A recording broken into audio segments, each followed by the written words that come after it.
ఇదైతే మేము వనపర్తికి వచ్చే రోజు అనమాట. అంటే మేము అక్కడ నుంచి ఇక్కడికి వచ్చేసే రోజు అనమాట. సో మేము అయితే అక్క వాళ్ళ పొలం, ఇంటి వెనకాలని కొంచెం దూరంలో అక్క వాళ్ళ పొలం ఉంటుంది. సో నేను, మమ్మీ, అక్క వాళ్ళు అందరం కలిసి పొలానికి అయితే వెళ్తున్నాం. ఇదే అనమాట అక్క వాళ్ళ పొలం. అయితే మేము అయితే పొలంలోకి వెళ్ళగానే అక్కడ నేరేడు పళ్ళ చెట్టు అయితే కనిపించింది. స్పీడ్గా వెళ్ళి చెట్టుకి పళ్ళు ఉన్నాయా అని చూసిన. సో పళ్ళు ఉన్నాయి అని అయితే చెప్పాడనమాట బావ. ఇంకా పొయ్యి తండ్లాడుకుంటా తెంపుకొని అయితే తింటున్నాను అనమాట. ఫైనల్గా ఇవి ఇంకా చిన్న ఉన్నాయి. సో పెరుగుతాయా పెరగవని తెలీదు.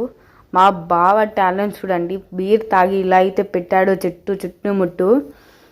మా బుడ్డపిల్ల అయితే మీరందరు తిరుగుతుంటే నేనెందుకు తిరగకూడదు అని చెప్పేసి ఏడ్చుకుంటూ కిందికి దిగి మరీ తిరుగుతుంది అనమాట పొలంలో మా అందరితో కలిసి. అక్కడైతే బావ మళ్ళీ పొలాలు పెట్టి బఫెలోస్ని, కౌస్ని పెట్టి మంచిగా గార్డెన్గా అయితే పెట్టాలి అని అనుకుంటున్నాడు. సో ఇక మేమైతే ఇంటికి రిటర్న్ అయిపోయామన్నమాట. అత్తమ్మ వాళ్ళ ఇంటి దగ్గర ఉన్న చింత చెట్టుకి ఉన్న చింత చిగురు తెంపుకొని తినేసి ఇంటికి అయితే వచ్చామన్నమాట. ఇంకా మేమైతే రీఫ్రెష్ అయ్యి ఇంటికి వస్తుంటే అస్సలు మా బుడ్డపిల్ల అయితే మమ్మల్ని రానివ్వట్లేదు. సో ఏడ్చుకుంటూ మా వెనకాలని వస్తుంది. ఈ వీడియో కింద బాయ్.